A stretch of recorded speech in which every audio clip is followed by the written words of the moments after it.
My name is Dr. Anthony Levatino. I'm a practicing obstetrician-gynecologist, and I've performed over 1,200 abortions. Today I'm going to describe a third trimester induced abortion, which is performed at 25 weeks to term. At this point, the baby is almost fully developed and viable, meaning he or she could survive outside the womb if the mother were to go into labor prematurely. Because the baby is so large and developed, this procedure takes 3 or 4 days to complete. On day 1, the abortionist uses a large needle to inject a drug called digoxin.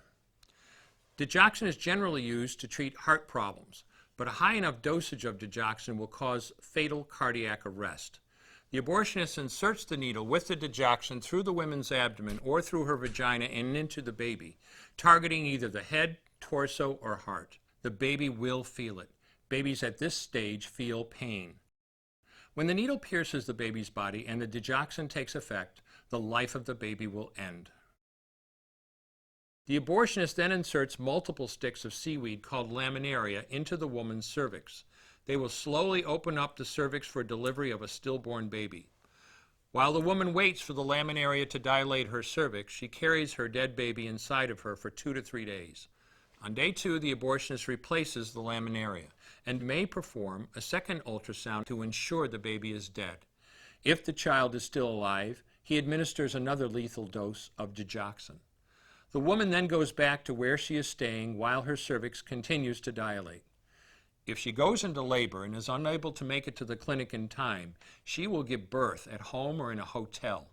In this case, she may be advised to deliver her baby into a bathroom toilet. The abortionist then comes to remove the baby and clean up.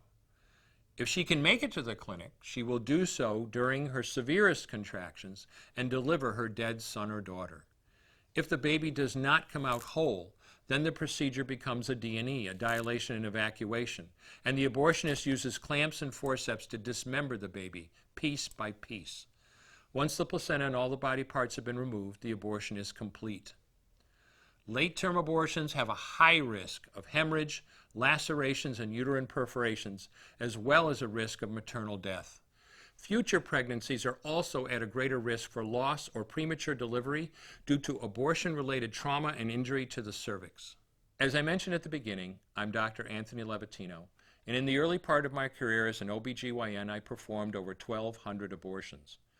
One day, after completing one of those abortions, I looked at the remains of a preborn child whose life I had ended, and all I could see was someone's son or daughter.